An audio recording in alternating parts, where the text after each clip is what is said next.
અહીંયા અમારે ત્રીજા ભાગના વિમોચન પ્રસંગે પણ આવવાનું થયું હતું. પરમહંસ ગાથાના ચોથા ભાગના વિમોચન પ્રસંગે પણ આવવાનું થયું. અને આજ પાંચમો ને છઠ્ઠો બંને ભાગ વિમોચનના માટે અહીં તમારા આંગણમાં લઈને આવ્યો છું. આ એક એક પરમહંસોના જીવન એ મારા ને તમારા માટે ભવસાગર તરવાની નૌકા સમાન છે. મારા બાપ જેમ નદીઓમાં ગંગા મૈયા શ્રેષ્ઠ છે, પર્વતોમાં હિમાલય શ્રેષ્ઠ છે, એ જ રીતે આ ધરતી ઉપર થયેલા અનેક સંતો મહંતોમાં પુરુષોત્તમ નારાયણને પામેલા પરમહંસો એ સૌથી શ્રેષ્ઠ છે અને સૌને માટે આદર્શ મિસાલ જેવા અને ભૌમ્યાની ગરજ સારે એવા અનુપમ છે. આ એક એક પરમહંસો મહારાજ વખતે હતા. મને ઘણા અનુભવી સંતો કહેતા કે સ્વામી તમે આ પરમહંસોને જીવન લખીને આ પરમહંસોને જીવતા કરી દીધા. કેમ જે તે વખતે વ્યાસ ભગવાને ધ્રુવ કે પ્રહલાદ, મીરા કે નરસિંહ, તુલસી કે તુકારામ, જનક કે જયદેવના ભગવાન વ્યાસ, વાલ્મીકી મોટા ઋષિઓએ જીવન લખ્યા તો આજે યુગો ગયા તો એના જીવન જીવતા થયા. એમ જે વ્યક્તિનું જીવન ગ્રંથમાં આવે તો એ ગિનિશનું રેકોર્ડ આવ્યો હોય એ તમારે 200-500 વર્ષ યાદ રાખશે, પણ ગ્રંથોમાં જેનો રેકોર્ડ આવ્યો એના તો યુગો સુધી રેકોર્ડ રહેશે. માટે આ પરમહંસોના ગ્રંથના કે તમે રેકોર્ડ તોડી નાખ્યા. એક ભગતો તો એનો અનુભવ કહેતો કે સ્વામી મને વાંચવાની રુચિ નહીં. એ લોવેલના મુકુંદભાઈ હતા. પરંતુ કે જ્યારે પરમહંસ ગાથા વાંચવા માંડ્યા ત્યારે કે એને મૂકવાનું મન નથી થતું. જેને વાંચવાની રુચિ ન હોય એને પણ પરમહંસના જીવનો વાંચવામાં અલૌકિક ઉર્જાથી ભરી દે એવા આ સંતના જીવન છે. એક યુવાને તો મને પ્રશ્ન પૂછ્યો તો પરમહંસ ગાથા વાંચ્યા પછી કે સ્વામી એક પરમહંસોને પુરુષોત્તમ નારાયણનો અનુભવ છે, શા માટે? મેં કીધું જો સીધી સાદી વાત છે. મેં કે અમે બેઠા હતા ઝાડવા હેઠે. મેં કીધું આ ઝાડવું અવડું મોટું ક્યારે થયું? તો કે એ ઝાડવાનું જે બીજ હતું ને એ બીજ પોતે જમીનમાં પોતાનું અસ્તિત્વ ઓગાળી નાખ્યું અને ત્યારે એ વાદળ આરે વાતું થાય એવું અને અનેક ફળ આપે એવું સમૃદ્ધ અને મહાન બન્યું. મિટા દે અપની હસ્તી કો યદિ કુછ મર્તબા ચાહે, દાના ખાખ મેં મિલકે ગુલે ગુરજાલ હોતે હૈ. એમ આ પરમહંસોએ એકે પુરુષોત્તમ નારાયણમાં પોતાનું અસ્તિત્વ મિટાવી દીધું હતું. એટલે જ બોલે ને બ્રહ્માંડ ડોલાવે એવી તાકાત આવી હતી. આપણે પણ ભગવાન માટે જીવશું તો આપણામાં પણ એ તાકાત આવશે અને એ અલૌકિક ઉર્જાને ભરવાનો સ્ત્રોત એટલે આ પરમહંસ ગાથા છે. મને કહે છે કે સ્વામી આ એક એક પરમહંસો પુરુષોત્તમને પામ્યા હતા, આપણે એમ પામવું હોય તો શું કરવું પડે? એને મહારાજ સમાધિ કરાવતા હતા, અનુભવ કરાવતા હતા, આપણે એવું કરવું હોય તો શું કરવું પડે? મેં કીધું વાંચનારા તો ઘણા હોય પણ તમને આવી જિજ્ઞાસા જાગીને માટે લાખ વાર તમને ધન્યવાદ એટલે આપું છું. કે મોટા ભાગના કચરું વાંચ્યું હોય તો માઇન્ડમાં રાખે અને સારું વાંચ્યું હોય તો કાઢી નાખે. એટલે આપણે કચરા પેટી રહેવી છીએ. બાકી બાપ સારું જીવનમાં વાંચીને એકવાર વિચાર ઉદિત કર્યો હોય બડો પાર થઈ જાય. મેં કીધું જે પરમહંસોએ કર્યું એ રીતે ચાલો. પરમહંસોને જે અનુભવ થયો હોય એ ન થાય મને કહેજો. અને એ વ્યક્તિએ આ પરમહંસોના જીવન વાંચ્યા, આશ્ચર્ય થશે. જેમ પ્રપન્નામૃતનો પાઠ કર્યો અને રામાનંદ સ્વામીને ભગવાનનો સાક્ષાત્કાર થયો. પ્રપન્નામૃત એટલે રામાનુજાચાર્યની પરંપરામાં એક શેષાચલાચાર્ય થયા અને એની 10મી પેઢી અનંતાચાર્ય થયા. એને રામાનુજાચાર્ય અને રામાનુજાચાર્ય થકી ઉત્તમ સ્થિતિને પામેલા 24 ભક્તોનો લખેલો આખ્યાનનો ગ્રંથ 94 અધ્યાયનો ગ્રંથ છે. એ લખાયા પછી 500 વર્ષે રામાનંદ સ્વામીએ એનો પાઠ કર્યો, પરમાત્માનો સાક્ષાત્કાર થયો. એમ આ રીતે આ ગ્રંથનો પાઠ કર્યો અને મને કે સ્વામી હવે મને સપનામાં 4 વાર મહારાજ સાથે પરમહંસોના દર્શન થયા. આ સપના આપણા ફેરવી નાખે, આપણા જીવન બદલી નાખે એવી તાકાત હું બોલું છું અને તમે સાંભળો નહીં. જેને અનુભવ કર્યો એ કે છે એ તાકાત આ 500 પરમહંસોના જીવનમાં છે.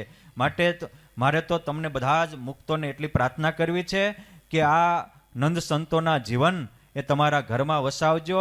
આ 250 રૂપિયાનું પુસ્તક અમે માત્ર 100 રૂપિયામાં જ આપીએ છીએ.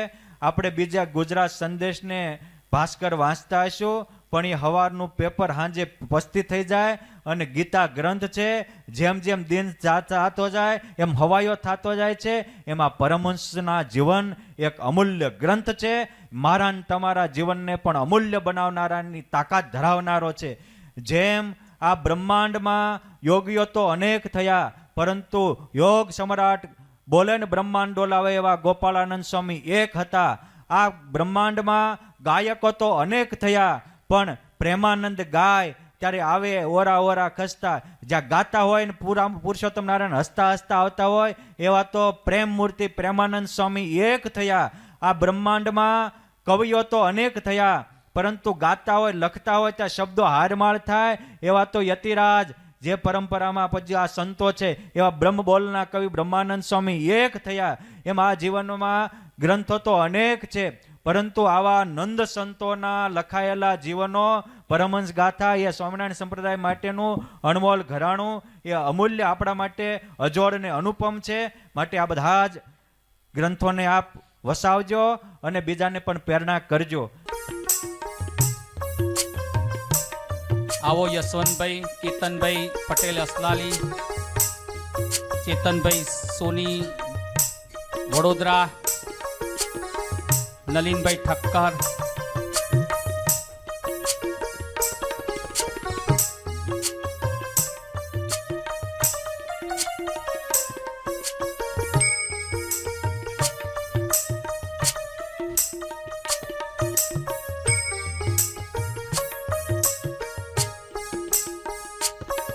બોલો સ્વામિનારાયણ ભગવાન કી જય, હરિ કૃષ્ણ મહારાજની જય, લક્ષ્મી નારાયણ દેવની જય, રોકડિયા હનુમાનજી મહારાજ કી જય.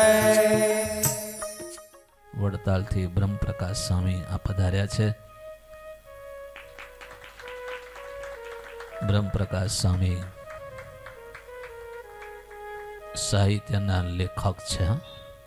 જેટલું એના હૃદયમાં સાહિત્ય છે ને એટલું કોઈના હૃદયમાં સાહિત્ય ન હોય એટલું સાહિત્ય ભરેલું છે.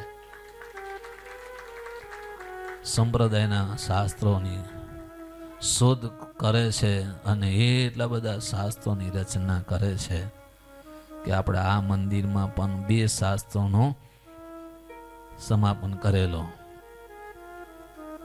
આપણી અભ્યુદય સભાની અંદર શાસ્ત્રનું વિમોચન એમને કરેલું અને આનંદની અલૌકિકતાનું પુસ્તક પણ બ્રહ્મપ્રકાશ સ્વામીએ જ કરેલું અને અહીંયા જ એનું વિમોચન પણ એમને જ કરેલું. એવા મહાન સંતો આપણા સંપ્રદાયની અંદર છે. સ્વામી જ્ઞાનની વાતો આવે છે, જ્ઞાનીને ઝાઝા સંશય થાય, પણ તમારા જેવા સંતોને શાસ્ત્રો જાણ્યા હોય એટલે ખબર હોય કે ખરેખર ભગવાન આપણને શું સમજાવવા માગે છે, શું કરાવવા માગે છે, અને એ સમજીને આપણે કરીએ છીએ એટલે આપણને સીધો માર્ગ દેખાય છે. પણ જગતમાં જે જ્ઞાની છે, મહારાજ વખતે પણ